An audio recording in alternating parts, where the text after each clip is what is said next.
दंडवत हो।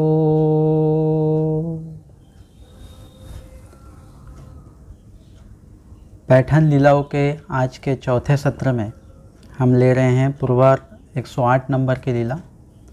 लीला का नाम है हंस राजा स्थिति। हंस राजा मतलब बाईसा जी की ये शिष्या है और स्वामी जी ने इन्हें स्थिति दी, मतलब इनमें पॉजिटिव बदलाव लाया हुआ है। तो पॉजिटिव बदलाव इनमें क्यों लाया, किस कारण लाया, इस लीला में हम देखेंगे। हंस राजू तिये भको लागली। बाईसा जी को भक्ति साधन प्रदान करने के पश्चात बाईसा जी स्वामी जी के सेवा में समर्पित हुए हैं और वो त्रिकाल पूजा अवसर स्वामी जी को समर्पित करते हैं।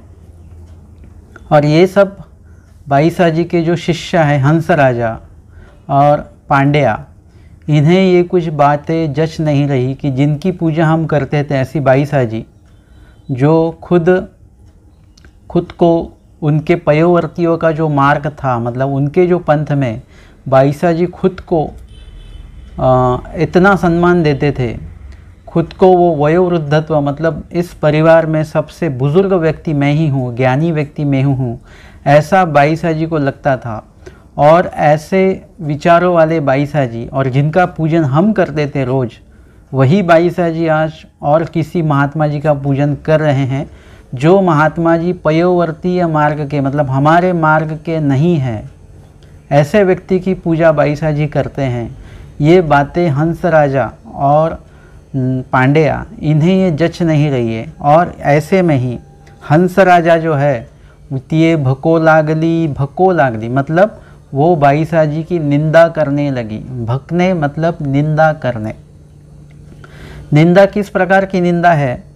वामदेवा पांड्या पुढे सांगो लागली। वामदेव जो बाईसा जी के बड़े गुरु बंधु थे और पांड्या ये बाईसा जी के शिष्य थे, इनके सामने बाईसा जी के बारे में ये निंदा करने लगी।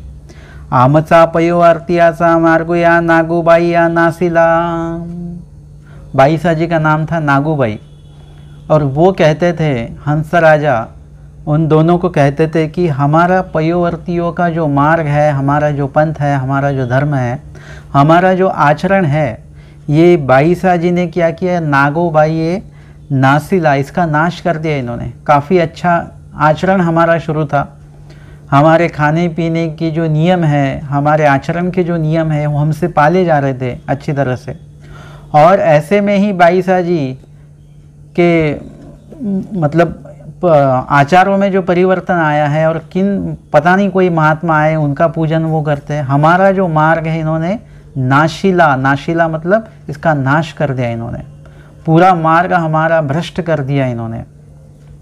कवण नैनो महात्मा एकु गुम्फे अंतु घातला से, पता नहीं कौन महात्मा जी और कहाँ से आए हुए, ना उनकी जाति पाति पता है, ना वो हमारे धर्म आचरण के हैं, और अपने गुम्फा में उन्हें बिठा कर रखा हुआ है। तयासी पूजा करी थी ऐसे, और उनका ही पूजन करते हैं। हम रोज़ बाईसा जी का पूजन करते थे, त्रिकाल पूजा अवसर वगैरह, और बाईसा जी अपना पूजा अवसर तो उन्होंने बंद करवा दिया और इनका पूजा अवसर वो कर रहे हैं। तयाचे पाए वनी घेती ऐसे, इतना ही नहीं तो उनके चरणोदक भी वो लेते हैं। पाए मतलब श्री चरण, वनी मतलब पानी, मतलब श्री चरणों का प्रक्षालन किया हुआ जो चरणोदक है वो ये लेते हैं। तयाचे उचिष्ट घेती से, और उनका झूठा प्रसाद। उचिष्ट मतलब मराठी में झूठे को उष्टा कहते हैं, और स्वामी जी का जो है वो उसे उष्टा ना कहते, उचिष्टा कहते हैं। उचिष्ट मतलब प्रसाद भोजन जो है वो उनका लेते हैं, जो झूठा प्रसाद उनका लेते हैं। ऐसे नीच भको लागली, ऐसे हमेशा वो कभी भी पांड्या या वामदेव से वो मिलते तो उनका यही शुरू हो जाता।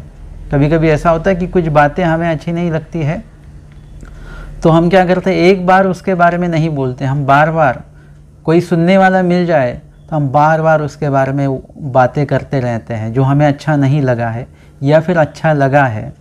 जैसे महंगाई बढ़ गई, फिर कहीं पर भी हम जाएंगे कितनी महंगाई, बस इसी पर बातें करते रहेंगे।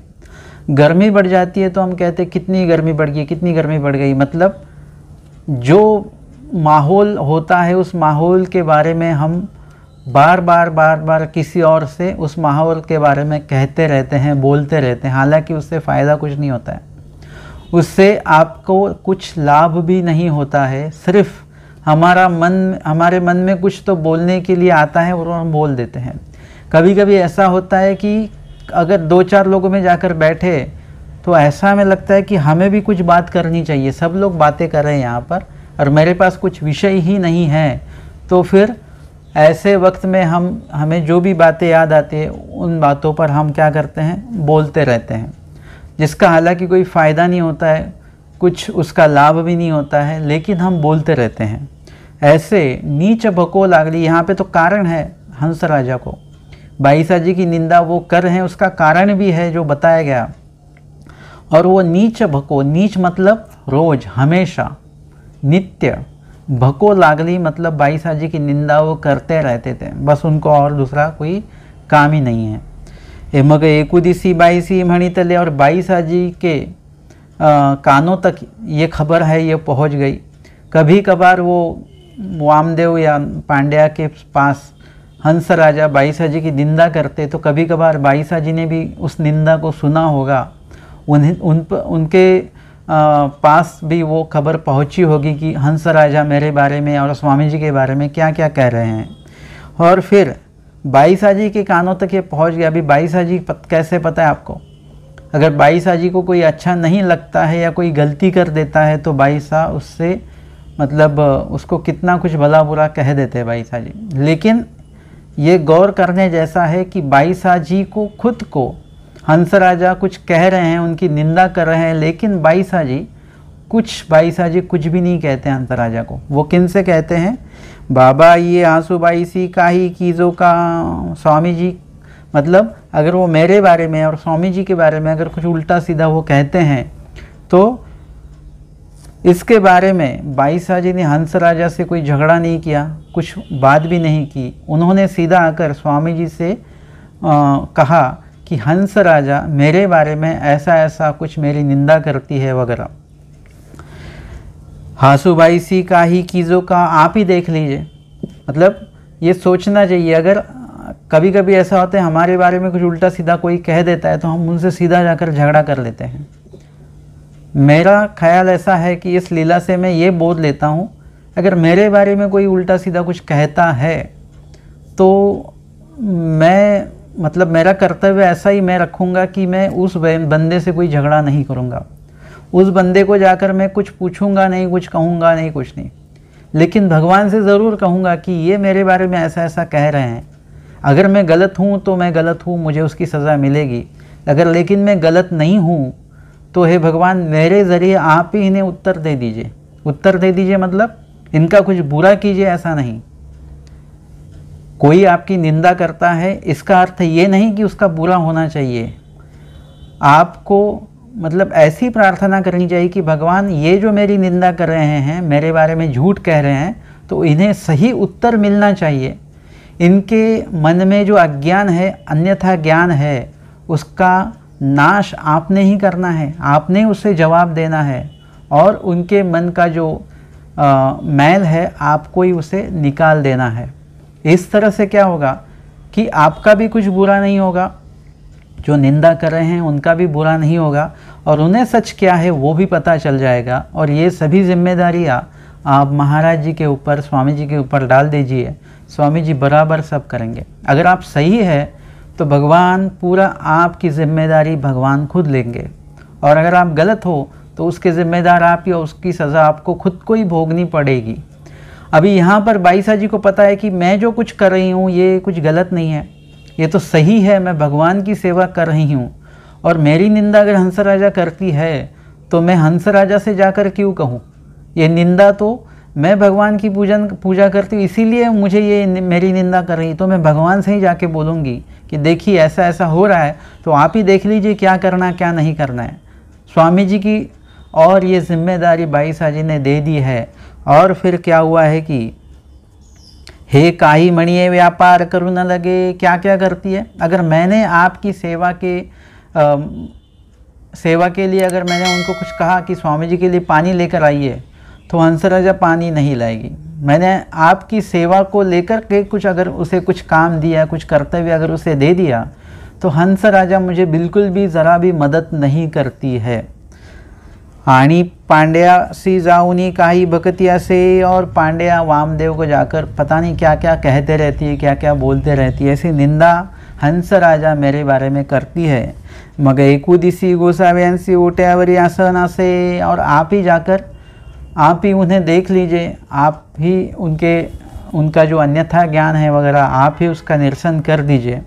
और एक दिन क्या हो गया, हमारे स्वामी जी को ओटे के ऊपर हमारे स्वामी जी विराजित थे, तब बाहिरलाकडून हंसराजू गुंफेसी आली, और बाहर से हंस राजा कोई कार्य वगैरह करके अंदर आ रही गुफा में जहाँ पर स्वामी जी बैठे हुए हैं। तब सर्वज्ञ म्हटले हंस राजा या, और स्वामी जी ने भी हंस राजा को कुछ लेक्चर नहीं दिया है। कभी कभी ऐसा होता है, हमें पता चलता है कि सामने वाला गलत है, उसने गलती की है, तो हम अपना लेक्चर शुरू कर देते हैं।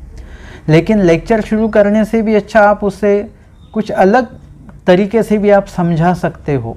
मतलब आप ऐसा कुछ करके, मतलब उसके पीछे, मतलब क्या बोलते हैं ना, कि उसके साथ झगड़ा ना करते, आपको अच्छे तरीके से उससे समझा कर भी उसे आप समझा सकते हो।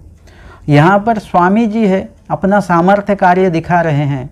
यहाँ स्वामी जी कहते हैं हंस राजा, या मतलब स्वामी जी उनसे कुछ भी नहीं कहते, सिर्फ इतना कहते कि अंदर आने वाले हंस राजा, उनसे स्वामी जी कहते हाँ हंस राजा आइए आइए। ताणी तया स्थिति झाली सुख झाले, और वैसे ही जैसे ही स्वामी जी ने उनसे कहा या हंस राजे हो, तो हंस राजा को क्या हुआ, स्थिति हो गई, मतलब आनंद का संचार हो गया। पॉजिटिव जो बातें हैं उनमें आ गई, जो नेगेटिव बातें हो निकल गई।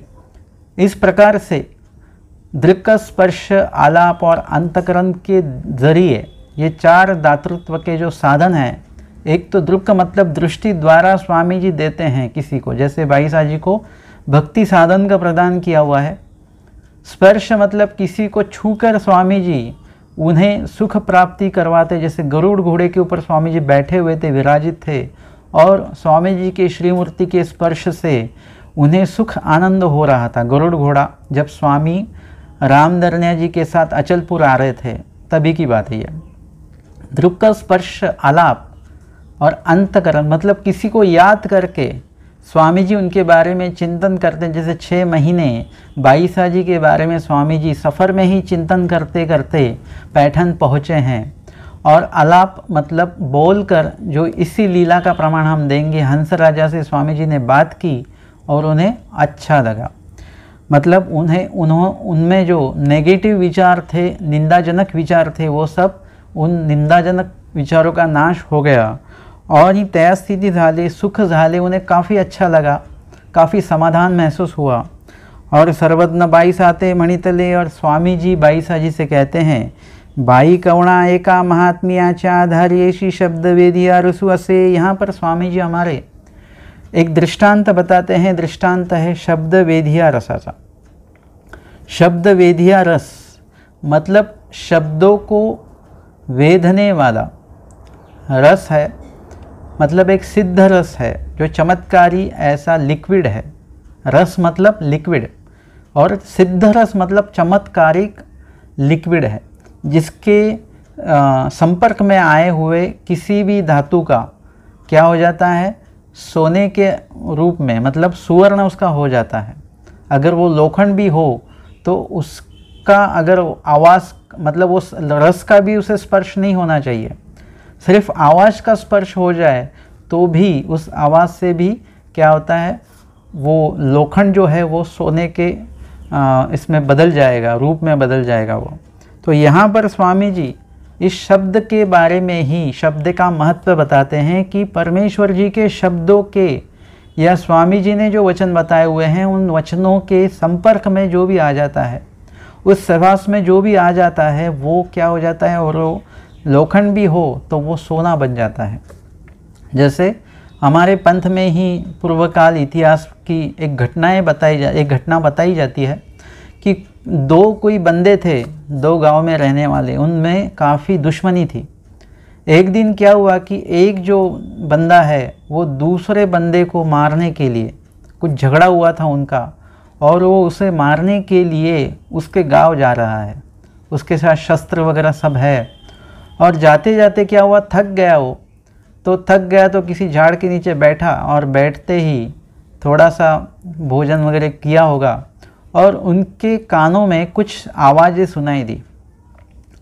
वहीं पर कुछ देर अंतर पर ही हमारे पंथ का मार्ग वहाँ पर रुका हुआ था, और वहाँ पर हमारे कोई अधिकरण उनकी पोथी शुरू थी, उनका निरूपण शुरू था, और वो शब्द इनके कानों पर सुनाई दिए गए।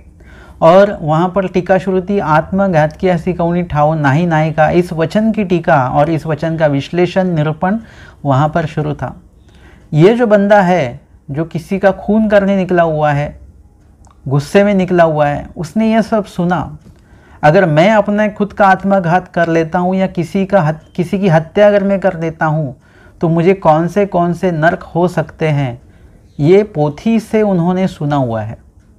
और ये निरूपण सुनने के बाद में अभी ये वचन जो है श्रीमुख का वचन है, ये जो शब्द है वो ब्रह्म विद्या के शब्द है, ब्रह्मवाणी के शब्द है, परमेश्वर जी के शब्द है। अगर वो किसी के भी अंतकरण में, वो अगर अंतकरण तक अगर वो पहुंच जाते हैं तो उनके अंतकरण में, सुनने वाले के अंतकरण में काफ़ी बदलाव आ जाता है। जैसे अपोलो थे, महादायिसा जी के भाई, उनको स्वामी जी ने वरदान दिया था कि आखिरी समय में इनका अनुसरण हो जाएगा। महादायिसा जी ने विनंती की थी कि इन्हें अनुसरण घटना चाहिए, तो स्वामी जी ने कहा आखिरी समय में इनका अनुसरण हो जाएगा। और जब एक दिन महादायिसा हमारे अटन के क्रम से वहाँ से गुजर रहे थे तो उनको याद आ गई कि ये यहाँ पे अपोलो यहीं पे रहता है और पता नहीं अभी वो क्या कर रहा है। उनका अनुसरण के बारे में स्वामी जी ने बताया हुआ था। तो वो जैसे ही उनके घर में गई, अपोलो के घर में वो अंदर गए, वैसे अंदर जाते ही देखा कि अपोलो बैठे हुए हैं और पूरे देवताओं का वहाँ पे पूजन शुरू है। वो देवता पूजन में लग गए थे। और महादायिसा ने जैसा ही वो नपालता देखा, उन्होंने श्री चक्रधरा ऐसे बोल के वो बाहर आ गए। और जैसे ही महादायिसा ने हमारे स्वामी जी का नाम लिया, ये नाम अपोलो जी ने सुना, उनके अंतःकरण तक ये नाम पहुंचा। और जैसे ही श्री चक्रधरा ये नाम उन्होंने सुना, वो एकदम से झट से उनमें बदलाव आ गया। उन्होंने पूरा वो देवताओं का जो पूजन वगैरह का जो कुछ भी वहाँ पर था, वो सब उन्होंने लेकर वो नदी में बहा दिया।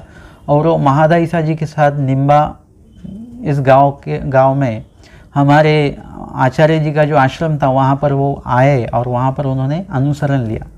मतलब शब्दों के माध्यम से किस तरह बदलाव होता है।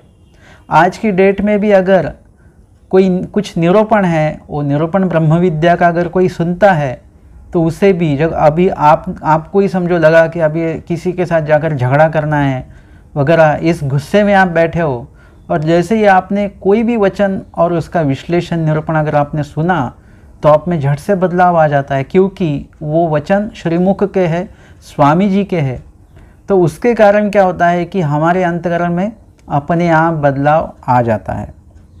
और इसीलिए ये काफ़ी महत्वपूर्ण है। स्वामी जी के वचनों को सुनते रहिए, पढ़ते रहिए, उसका श्रवण चिंतन हमेशा अपने मन में आप जारी रखिए, जिससे कारण आप में काफ़ी बदलाव आते रहेगा।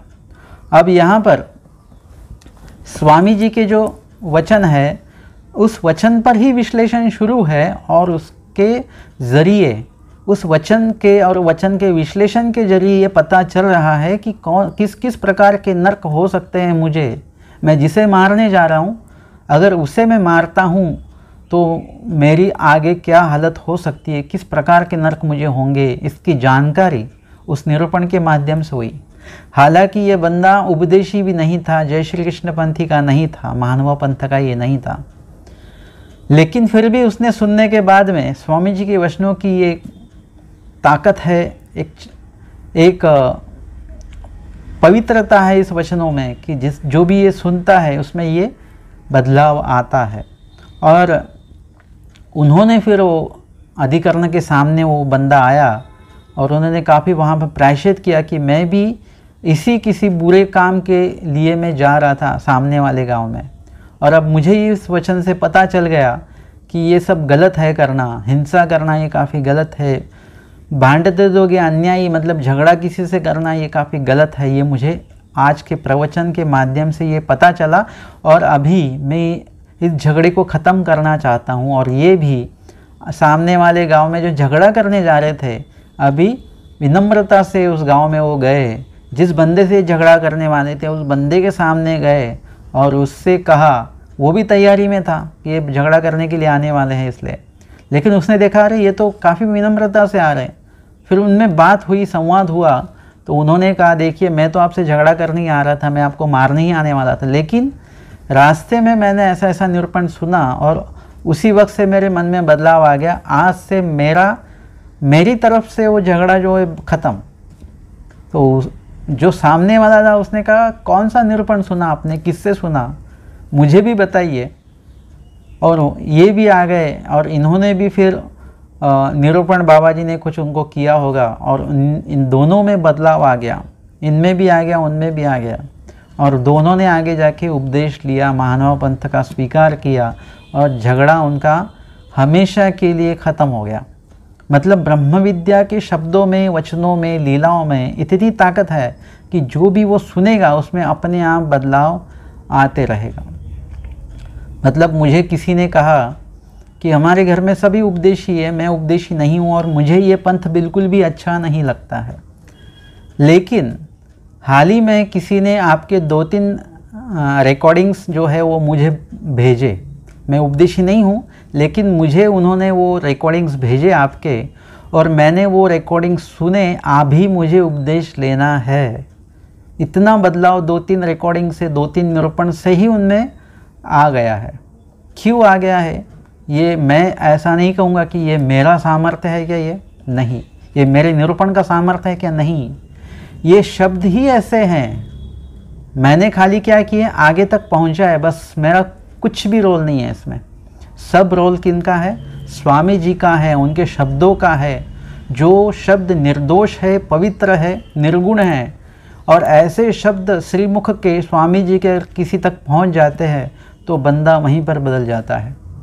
हालांकि सभी बदलते हैं ऐसा भी नहीं है, कुछ लोग हैं, मार्तंड है, कालबोटे हैं, इन लोगों में कुछ भी बदलाव नहीं आया। सारंग पंडित है, ये कुछ लोग हैं स्वामी जी के विरोध में ही चलते रहे हैं। तो इस प्रकार के अनधिकारी, अयोग्यता जोड़े हुए ऐसे भी कुछ लोग होते हैं जिन्होंने ऐसा कुछ जोड़ा हुआ होता है कि स्वामी जी भी उतना उन्हें कुछ भी बताए लेकिन वो स्वामी जी का नहीं मानते हैं। डांगरेज जैसे स्वामी जी का मानते हैं, समझते हैं, लेकिन कुछ मनुष्य ऐसे भी हैं जो स्वामी जी ने जो कुछ बताया हुआ है वो नहीं समझ पाते, नहीं समझ सकते। वो स्वामी जी के विरोध में, पंथ के विरोध में ही वो बातें करते रहते हैं। इस प्रकार का अनधिकार, इस प्रकार का जो दोष है, उन्होंने कई जन्म पहले उन्होंने वो जोड़ा हुआ है और अभी यहाँ पर वो प्रस्तुत हो रहा है। हंस राजा के बारे में हम देखेंगे तो स्वामी जी ने उनसे सिर्फ इतना कहा कि या हंस राजे हो, और हंस राजा में बदलाव आ गया। और इसी घटना को लेकर हमारे स्वामी जी दृष्टांत बता रहे हैं। दृष्टांत है शब्द वेधिया रसासा, शब्द को वेधने वाला रस। अभी स्वामी जी कहते हैं कि बाई कवणा एका महात्म्याच्या आधारे असे शब्दवेदिया रसू असे। कोई महात्मा थे, उन महात्म्याची आधारी ऐसी मतलब महात्मा जी के पास झोला होता है, कंधे को वो लगाकर वो चलते रहते हैं। उस कंधे को जो झोला था, उस झोले में आधारी ऐसी मतलब उनके पास उन्होंने उसे क्या किया हुआ था, संभाला हुआ था। आधारी ऐसी मतलब उनके आधार से, उनके पास क्या था, शब्द वेधिया रसु, शब्द को वेधने वाला उनके पास रस है। तो वाटा जातु असे, वो महात्मा जी रास्ते से जा रहे हैं। रात्रि नगरांतु तो वे तांबे घड़त असे, और रात के समय में वो महात्मा जी कहीं से गुजर रहे हैं और ऐसे में उनके पास वो शब्द वेदिया रस भी है, किसी कूपी में, बॉटल में वो है। और साथ ही उसी गांव में जहाँ से वो गुजर रहे हैं, उसी रास्ते में कोई ऐसा कारखाना है जहाँ पर पीतल के या और किसी धातु के बर्तन बनाए जा रहे हैं, पीतल के बर्तन वहाँ पे बनना शुरू है, तो बनाते वक्त क्या हो रहा है कि पीतल के ऊपर ठोका जा रहा है, हथौड़े से ठोका जा रहा है और उसमें से आवाज़ आ रही है, जैसे बर्तनों की आवाज़ आती है ना। तो बनाते वक्त उस पत्रे के ऊपर ठोका जा रहा है, तांबे के पत्रे के ऊपर, और उसके कारण उनमें उस धातु के अंदर से आवाज़ आ रहा है। आवाज़ की मतलब जो आवाज़ हो रहा है उसमें से, तो वो आवाज़ रसाते स्पर्शुनी शब्दू, ये वो आवाज़ कहाँ तक पहुँचता है, हमें कैसे सुनाई देता है वो आवाज़, हमारे कान तलक वो पहुँचता है आवाज़, और इसीलिए हमें वो सुनाई देता है। मतलब आवाज़ जहाँ से निर्माण हो रहा है वहाँ से निर्माण होकर वो हमारे कानों तक पहुँचता है। वैसे ही जो महात्मा जी चल रहे थे, उनके पास जो बॉटल में जो रस था, वो उस रस को, वो शब्द जो है, जो वहाँ से निर्माण होने वाले जो शब्द है, वो आकर उस बॉटल के अंदर जो सिद्ध रस है, उस रस को छूकर फिर से उस बर्तन की तरफ हो जाता है, मतलब रिटर्न जाता है वो आवाज़, और जाकर उस बर्तन में वो बर्तन को छू जाता है। क्या छूता है? सिर्फ आवाज़ वो दिखता नहीं है, कुछ नहीं, सिर्फ सुनाई देता है।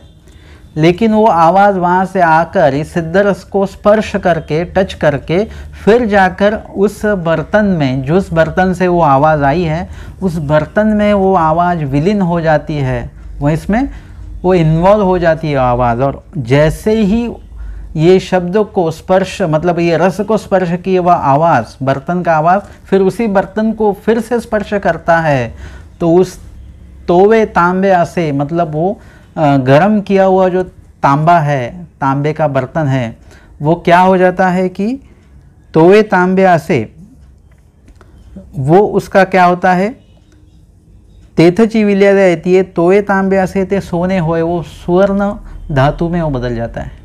मतलब उस रस का ये महत्व है, जो सिर्फ आवाज़ से भी किसी धातु को, किसी धातु के आवाज़ से उसी धातु को वो सोने में बदलाव उसका कर सकता है, सोने में उसको परिवर्तित कर सकता है। और वैसे ही ये रस का दृष्टांत स्वामी जी ने बताया, वैसे ही इसका सिद्धांत अभी बताएंगे। जैसे परमेश्वराच्या शब्दापासोनी एका वेदु संचरती, स्वामी जी का मतलब अभी यहाँ पे सिद्धांत अलग है।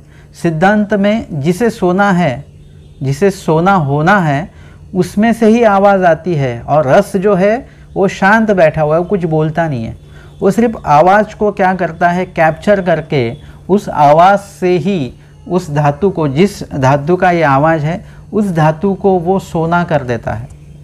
यहाँ पे रस शांत है, जो सोना करने वाला है वो शांत है, और जो सोना होने वाला है उसकी आवाज़ है। लेकिन दृष्टांत में थोड़ा उल्टा है।